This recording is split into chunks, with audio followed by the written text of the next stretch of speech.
Arrepiéntete, cambia tu forma de ser, cambia tu forma de pensar, porque Jesús viene pronto. Hola, hoy vamos a tocar un tema que a mí me apasiona y espero poder transmitirle a ustedes también esa pasión por las cosas que trae la arqueología y la paleontología. Hace muchos años, hace más de 40 años, cuando estudiaba en la Universidad Adventista del Plata, mis profesores, el profesor Carlos Steger y el doctor Humberto Treyer, influyeron en mí para darme pasión por descubrir las cosas de la antigüedad. Y me he volcado como un aficionado a través de estos 40 años para descubrir evidencias de que realmente la Biblia es la palabra de Dios y contiene verdad, desde el Génesis hasta el Apocalipsis. Así es que a lo largo de los años he tenido varias experiencias en el campo de la arqueología y de la paleontología. He participado en expediciones paleontológicas con mi hermana, que ambos somos graduados en ciencias biológicas. Tuvimos la oportunidad de encontrar un espécimen de Stegomastodon anensinae, una especie de mamut o elefante muy grande, de 6 metros de grande, que donamos al Museo Argentino de la Ciudad de La Plata y que, bueno, tiene nuestro apellido porque era el más grande encontrado hasta el día de hoy. En general, todos los que se habían hallado tenían alrededor de 3 o 4 metros y el nuestro tenía 6 metros.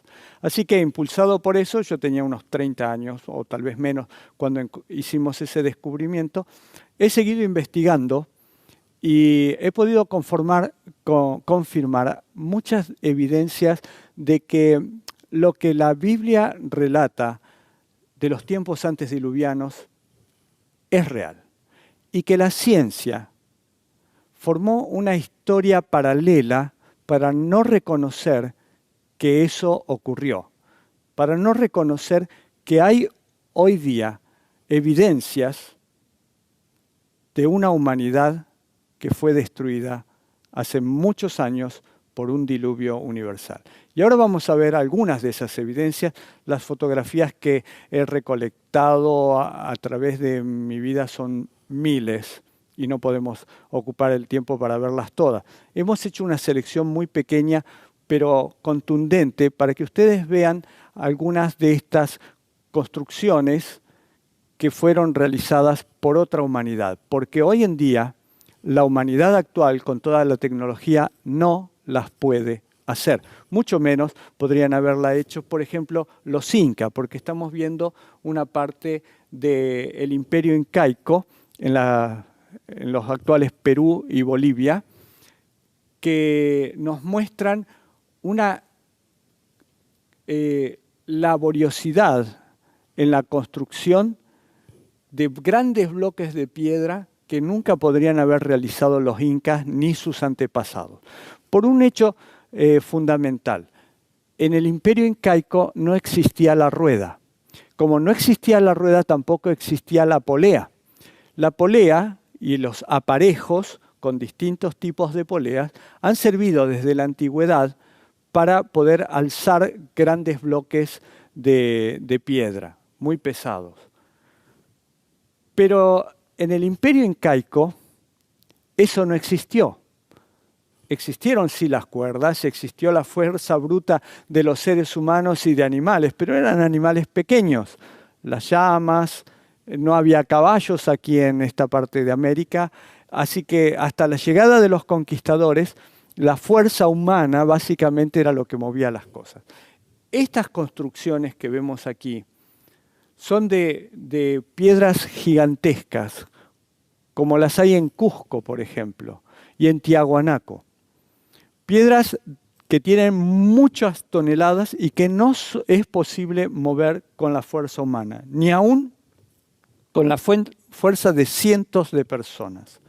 Ustedes fíjense la perfección de esas piedras y comparen también con esta construcción de aquí al lado, cómo está encajado perfectamente un bloque con el otro, pulido de una manera asombrosa. Y ahora vamos a comparar con una construcción que sí es de los incas. Podrán ver ustedes la diferencia entre una y otra.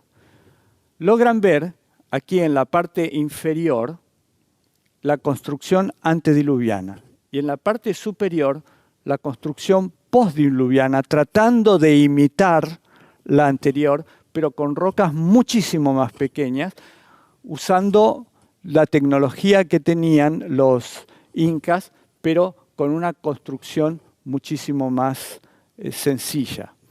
Y tenemos también la similitud de esas construcciones alrededor del mundo. Las primeras piedras son de Sudamérica, de la parte de arriba, Cusco, Tiahuanaco, etc.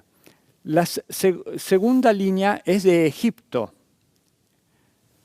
y la tercera línea es de la isla de Pascua. ¿Estuvieron interconectadas estas culturas para hacer un tipo de construcción bastante parecido, cuando en realidad los separan miles de kilómetros? La isla de Pascua está separada del continente por miles de kilómetros. Y tenemos una construcción megalítica. Estas construcciones con piedras tan gigantescas se llaman megalíticas. Esto también se complementa con otras construcciones halladas en zonas tan distantes como en Rusia. Pero las piedras que se encuentran en Rusia son hasta 3 y 4 veces más grandes todavía que las tremendas piedras encontradas en Sacsayhuamán, en Egipto o en Cusco. Humanamente, hasta el día de hoy, esas construcciones son imposibles de imitar. Algunos dicen que fueron con ayuda extraterrestre, pero la Biblia nos dice que en la antigüedad, antes del diluvio, la humanidad era distinta a la actual. Los seres humanos tenían una estatura muchísimo más grande, una fuerza muchísimo más grande y estaban acompañados por una cantidad de animales de tamaños descomunales que habían podido ser domesticados por esa humanidad y utilizados para este tipo de construcciones. Se encuentran evidencias ustedes, fíjense, estas son de Sacsayhuamán y comparen las piedras con el tamaño de las personas, ¿no? Vemos en la foto superior y en la del medio el tamaño de las piedras, pero si ustedes prestan atención, van a ver que está a medio construir. O sea, o no lo terminaron de construir o esto fue destruido de alguna manera. Lo que pasa es que si las piedras que estaban acá arriba eran del mismo tamaño que las que estaban ahí abajo, cuando alguna catástrofe lo derrumbó, nosotros preguntaríamos dónde cayeron esas piedras.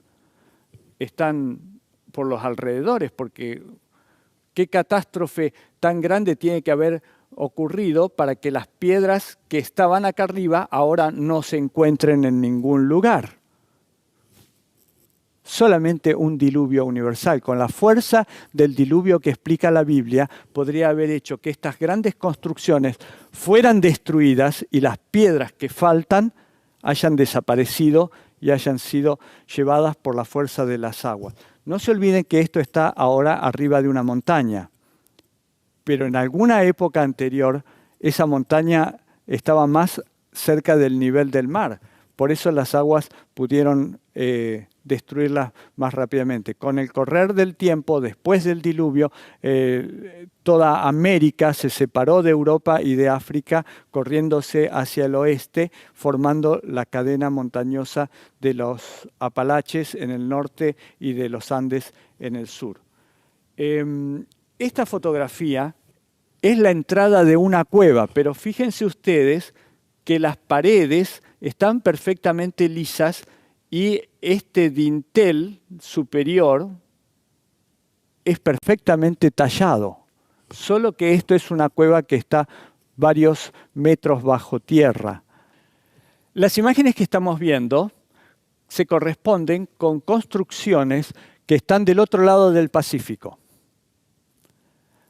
Hablamos de la isla de Pascua, hablamos de Cusco, Sacsayhuamán en Perú, pero del otro lado del Pacífico, en Japón, encontramos este mismo tipo de construcciones muy similar a las del lado este del Pacífico, pero debajo del agua.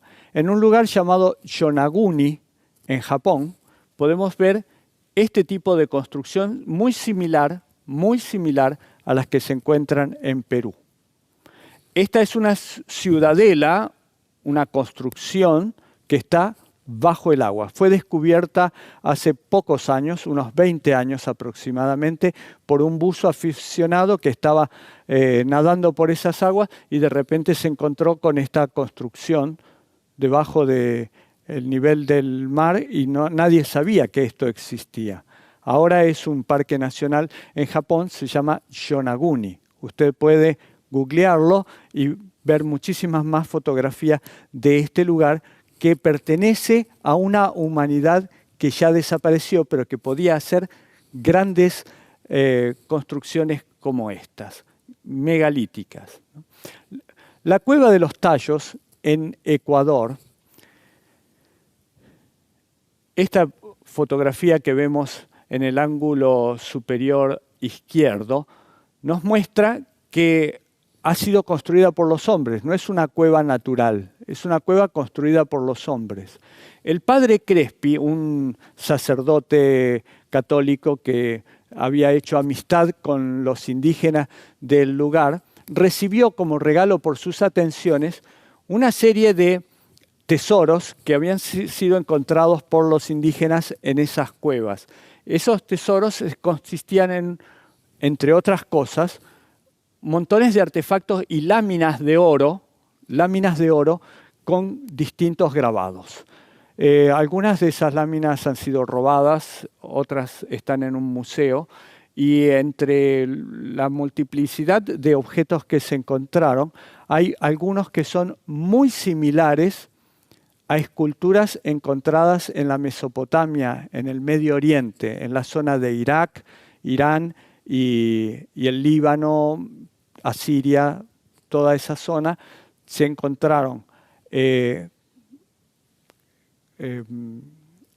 figuras talladas muy similares, después vamos a ver imágenes sobre eso, muy similares a las que le regalaron al padre Crespi en la Cueva de los Tallos en Ecuador. Esta es una imagen de adentro de la cueva. Es como si esto en alguna época hubiera estado a ras del suelo y luego un cataclismo lo enterró.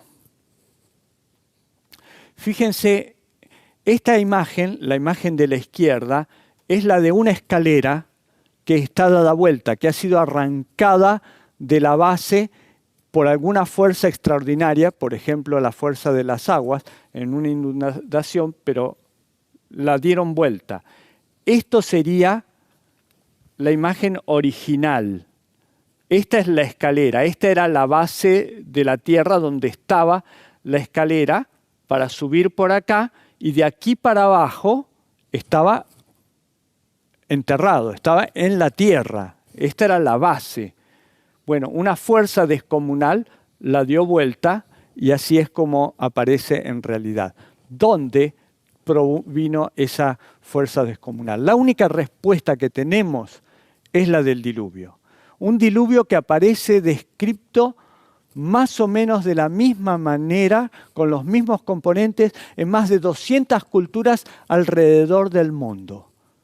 Tanto en Japón, en América, en Asia, en Sudáfrica, en Europa, en todos los lugares siempre vamos a encontrar una cultura que dice que el mundo fue destruido por un diluvio porque la humanidad llena de maldad hizo enojar a los dioses. Más o menos esa es la historia que todas las culturas tienen. Y que los dioses encontraron a un hombre bueno a quien le dieron instrucciones para que se salvara. El medio de salvación a veces fue una canoa, a veces fue un arca, como la historia que aparece en la Biblia y también en algunos escritos sumerios. O simplemente le dijeron que se suba arriba de un árbol o que se agarre de un tronco y se salve él con toda su familia. La historia cambia, pero básicamente el núcleo central es el mismo. La maldad de los hombres hizo que Dios se enojara y que decidiera destruir al mundo con una inundación, salvando a una familia específicamente. Ustedes pueden ver esto que no es algo normal. Estas cosas no ocurren de casualidad. Esto está arriba de una montaña. ¿Qué fuerza logró que este pedazo de escalera tallado en piedra quedara así, dado vuelta? Solamente que esto no es promocionado por la ciencia, porque la ciencia no puede explicar. La ciencia evolucionista de nuestro tiempo, que busca eliminar a Dios de la creación, eliminar a la Biblia como una fuente de sabiduría y conocimiento, oculta estas cosas. Ahí tienen ustedes donde pueden buscar más información. ¿Por qué estas escaleras están cabeza abajo? ¿Ah? Esa es la pregunta. Tenemos otras evidencias de que la historia oficial no es correcta. ¿Cuándo tendríamos nosotros la necesidad de, como seres humanos, cortar la cima de una montaña, allanarla y producir esta llanura si no tuviera un objetivo? Esto mismo que vemos en la foto de la izquierda lo podemos contemplar mejor en la foto de la derecha, viendo que también, un poco más lejos, hay otra formación, otra pista de aterrizaje similar, porque en realidad lo que parece esto es una pista de aterrizaje. ¿Para que aterrice qué? Esto no es moderno. Esto ya existía cuando los incas se establecieron en esta zona de Nazca, en el desierto de Perú. Ahora, si ustedes prestan atención, podrán darse cuenta de que esta pista, esta misma pista, termina de una forma inusual.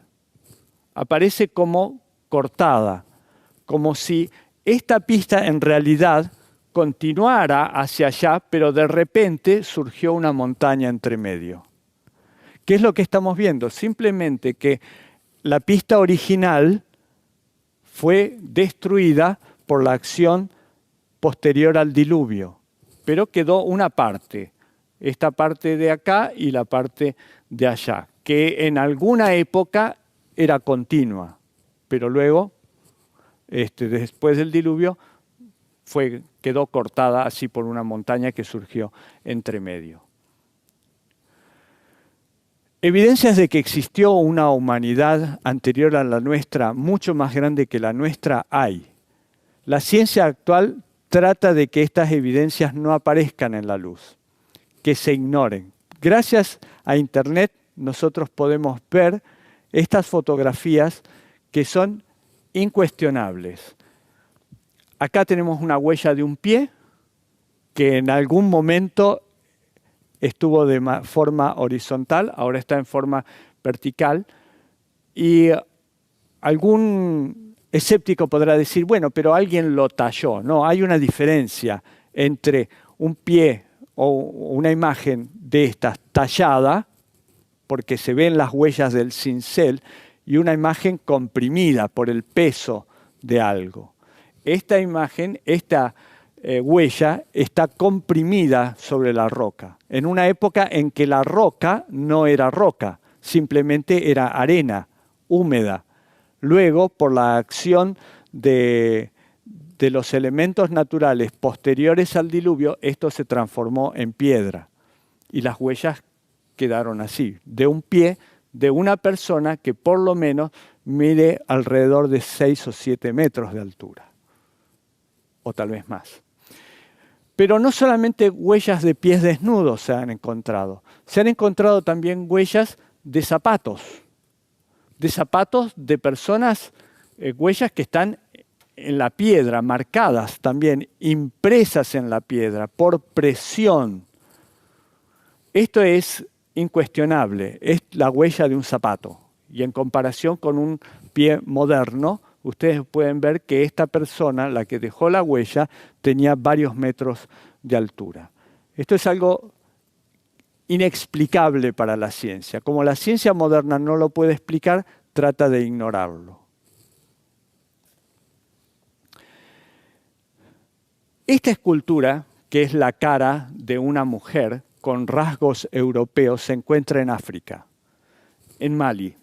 Se llama la Dama de Mali. Fue descubierta por los europeos, por un investigador europeo, hace relativamente poco, más o menos por 1986, cuando un visitante europeo, un italiano, obtuvo esta fotografía y logró ver algo que existía desde hacía siglos. Cuando él le preguntó a los nativos del lugar qué significaba esa escultura, nadie le supo decir. Todos decían, está desde siempre.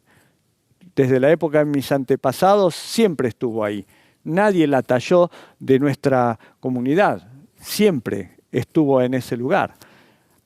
Los rasgos europeos de esta mujer, que no son casualidad, está tallado. O sea, las personas que han podido acercarse hasta ahí, se logra ver que ha sido cincelado como se cincela cualquier escultura moderna. Pero esta es muy antigua, está desgastada por el tiempo, es la figura de una mujer, ustedes pueden verla perfectamente, no es parte de una casualidad, sino que es algo hecho ex profeso por una humanidad de la cual los libros de historia no nos quieren hablar.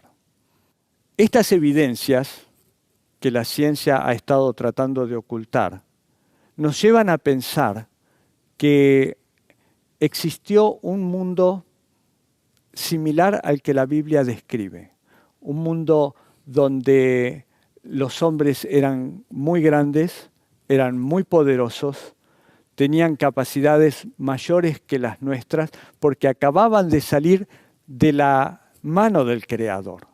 Hoy nuestra humanidad está degradada. Nosotros somos pequeños en comparación con aquellos grandes hombres. Nuestro intelecto recién se está comenzando a desarrollar. Ellos llegaron a hacer cosas maravillosas que vamos a ver en un segundo video, donde les voy a mostrar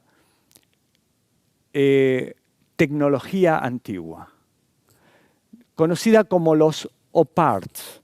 OPARTS viene de varias siglas en inglés que significan objetos fuera del tiempo en el cual deberían estar. Son cosas que fueron encontradas bajo tierra, a cientos de metros bajo tierra, muchas veces en minas, en los cuales